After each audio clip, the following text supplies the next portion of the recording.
सहनाववतु सहनौ भुनक्तु सह वीर्यं करवावहै तेजस्विनावधीतमस्तु मा विद्विषावहै। ॐ शान्ति शान्ति शान्तिः।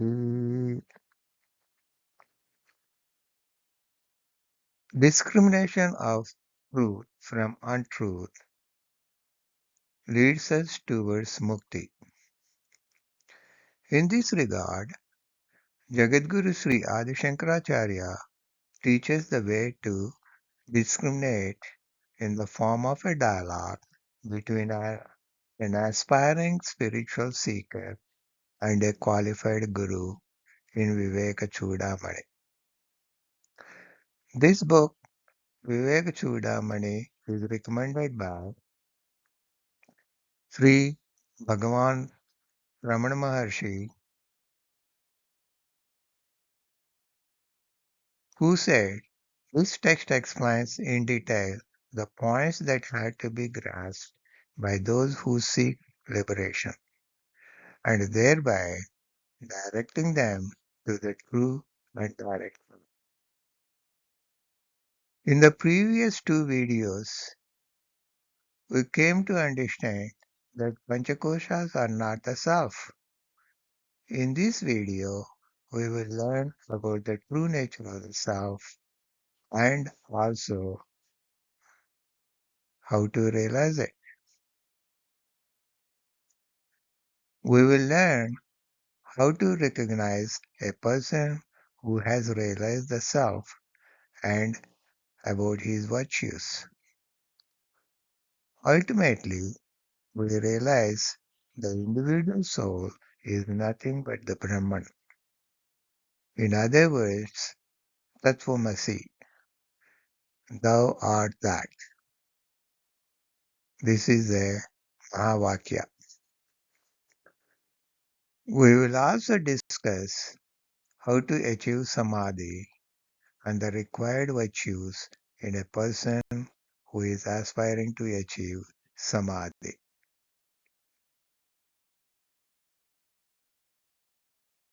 Now the dialogue between the Guru and the disciple continues. After eliminating Panchakoshas, the Shishya wonders what's left is nothingness. When he asks the Guru, is nothingness the ultimate truth with which one should identify? The Guru gives a wonderful story which is enlightening. In Chandogya Upanishad, the sage Aruni instructs his son Swetaketu to fetch a fruit from a banyan tree. The son complies and brings back a fruit. The father then requests him to open it. Upon doing so, the father inquires, "What do you see inside?" The son responds that he sees numerous tiny seeds. The father then asks Swetaketu to crack open one of the seeds. After doing so, the father asks again, "What do you find inside?" The son answers, "I see nothing in there." He concludes that the seed contains nothing. Yet from it, the entire tree has emerged. What the son perceived as nothing was in reality everything, the very essence of the tree itself. The emptiness that remains after negating the Panchakoshas should not be viewed as simply nothingness. Instead, it represents the essence of all forms and the origin of all life. The Upanishads express this by stating Brahman is life, Brahman is joy, Brahman is void. Joy is indeed synonymous with the void. The void indeed is synonymous with joy. This void possesses boundless creative potential. So this whole thing is similar to what existed before the Big Bang theory in the modern physics.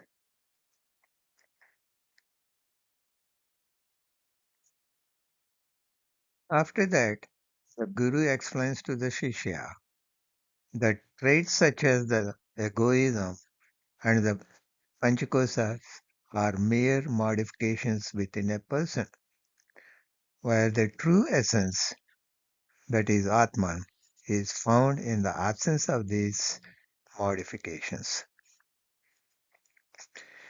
When we observe waves on a lake, we tend to perceive them as real. However, once the waves calm, we recognize the waveless lake as the ultimate reality. When the waves return, we come to understand that they are simply the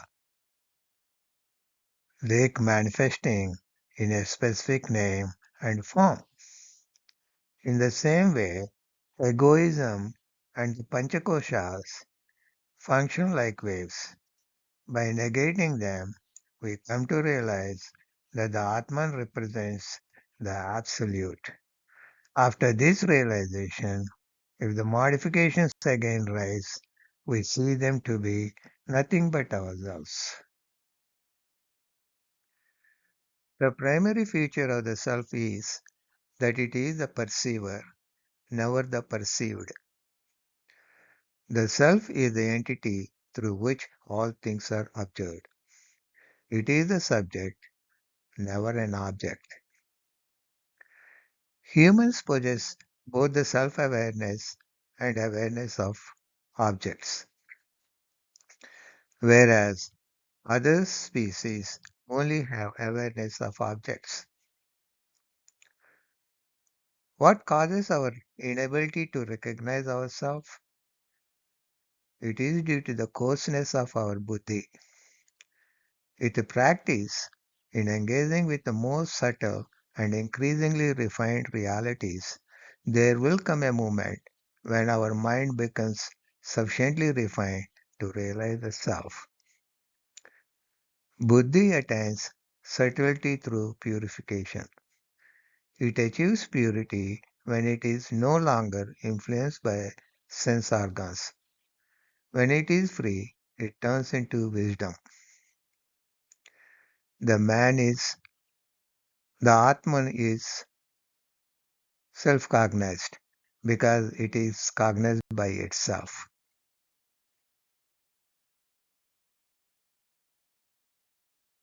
The knower is inherently unknowable. When there is nothing left to know, the knower also ceases to exist as a knower.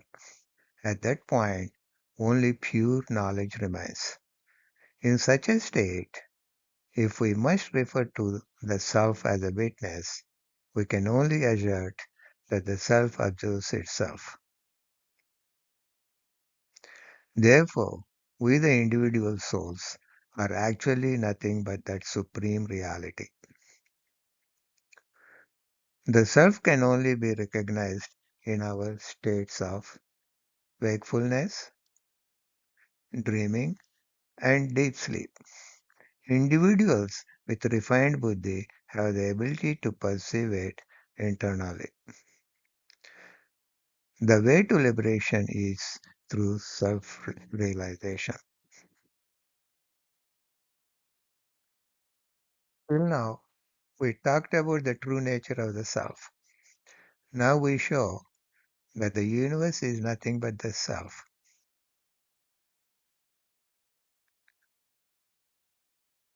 First, we start with the definition of Brahman. Satyam Gnanam Anantam Brahman.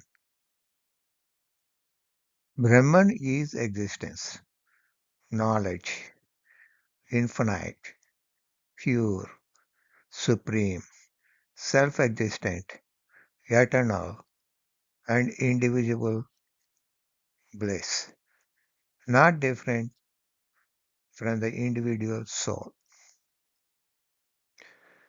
and devoid of interior or exterior. It is ever triumphant.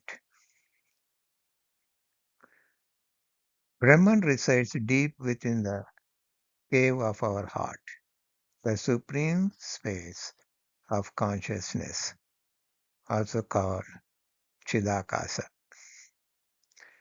According to the Vedanta, the primordial undifferentiated stuff is pure consciousness. It is Brahman. It is constantly becoming manifested as this universe we are experiencing. The manifestation of the universe occurs when the energy of Brahman is unleashed. However, the universe is in itself merely a label, an overlay on Brahman. Once Brahman's energy retracts, this universe ceases to exist. What remains constant is Brahman. The universe emerges and fades away upon that fundamental reality. Therefore, the universe is only a name superimposed on Brahman, which is our true self. Brahman is non dual. The diversity we perceive is only a superimposition on Brahman. When we superimpose, Brahman is realized as it is, as our self. Now we dwell on the subject how to realize the self. The Vedas explicitly reject the duality that is often attributed to Brahman. Brahman is described as not this, not this. The only way to convey the essence of Brahman is through negation, as it cannot be described using definitive terms like it is such and such, which we use for objects. The variety we observe is merely an overlay on Brahman. When we peel away these layers, we come to realize Brahman as it truly is, reflecting our own self. In our process of negation, we must rely on Smriti, the Vedas, particularly the Upanishads, for guidance. Reasoning is essential to guide our understanding of Brahman. However, once we achieve clarity, we must set aside reason and move beyond it. Now we will reflect on the Mahavakya, Tattvamasi, thou art that, meaning you are Brahman. By understanding the known, we can infer the nature of the unknown. The universe is undoubtedly a manifestation of something positive. Thus, it must have originated from a positive source, which is Brahman. The universe emanated from Brahman, making it nothing but Brahman. Since there is nothing that exists outside Brahman, this is a fundamental truth and represents our true self. If all is Brahman, then we are also Brahman. The ultimate self, therefore, the statement thou art that holds true.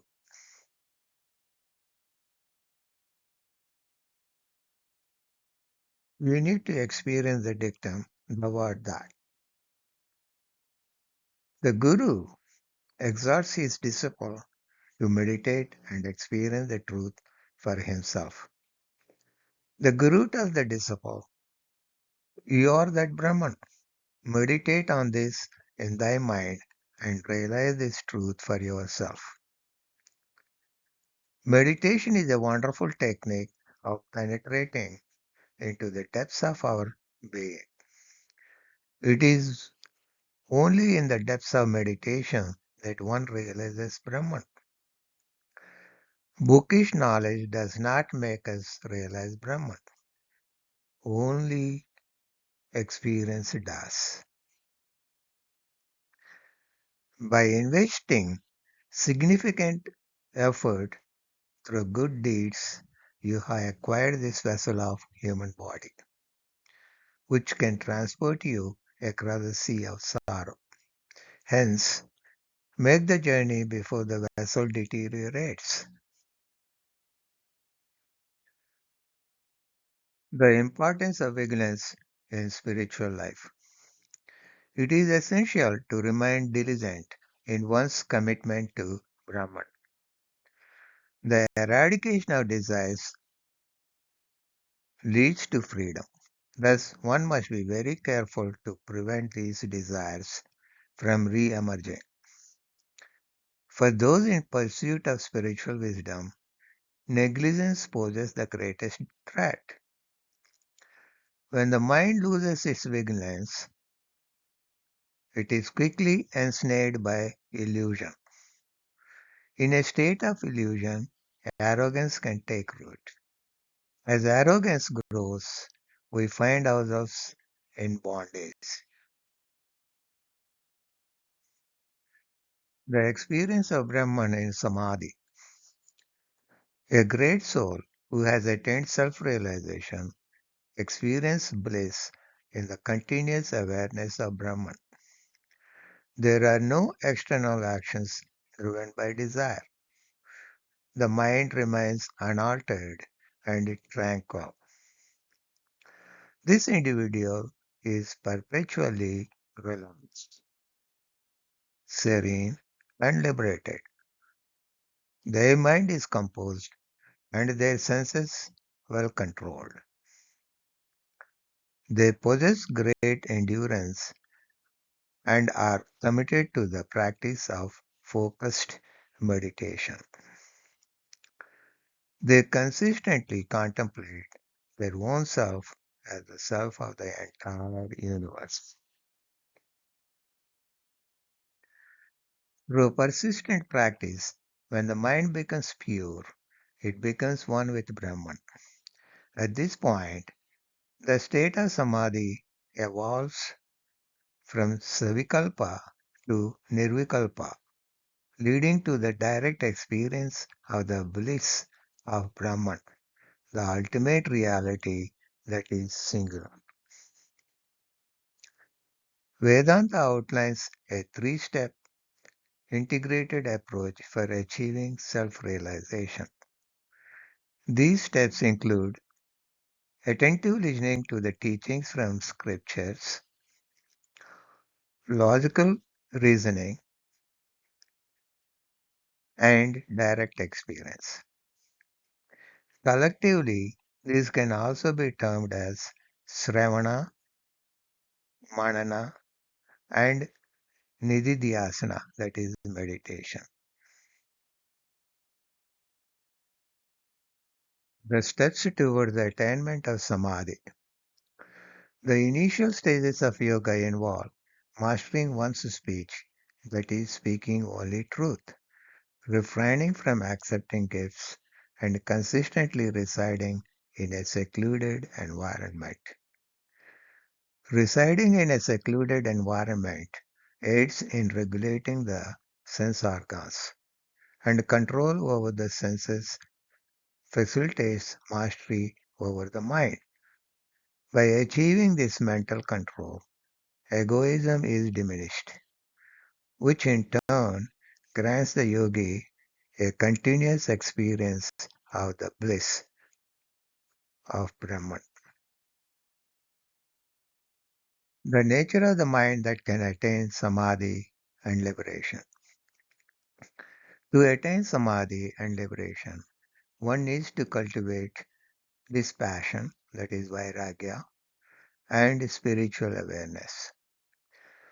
These elements function like two wings of a bird.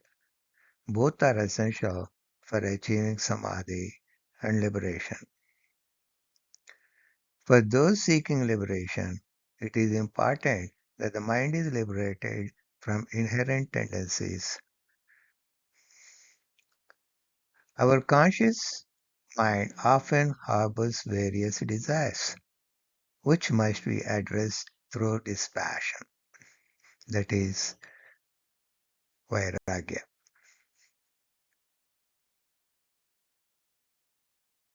The experience of Brahman in Samadhi.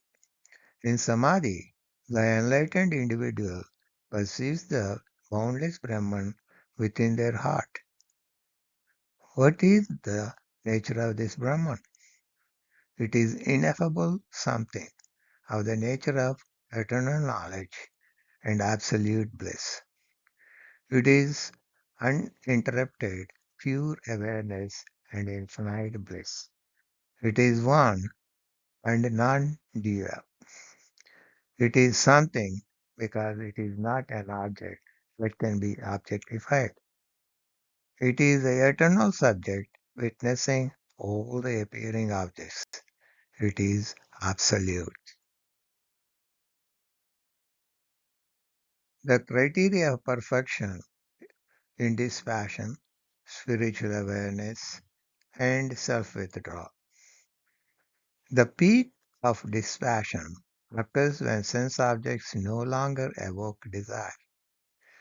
The highest form of spiritual consciousness is achieved when the egoistic impulses are entirely absent. When the ego no longer re-emerges, that marks the fulfillment of spiritual awareness.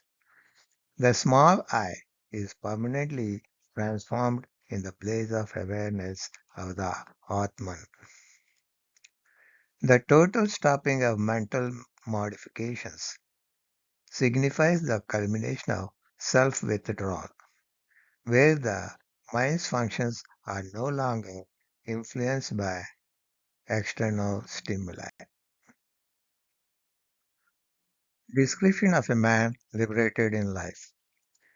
A person who maintains a steady spiritual luminosity experiences continued joy and has largely transcended the material world is recognized as liberated in this lifetime. For this individual, the dualistic nature of existence, characterized by the opposing forces of love and hate, joy and sorrow, has vanished.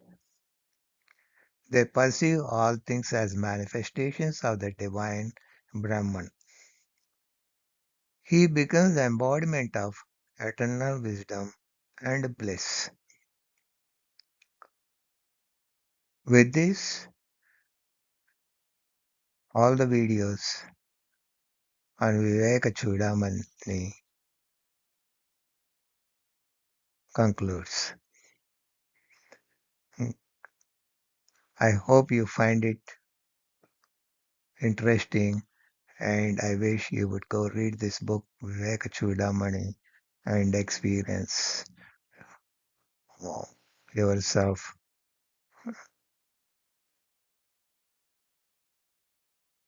God bless you all.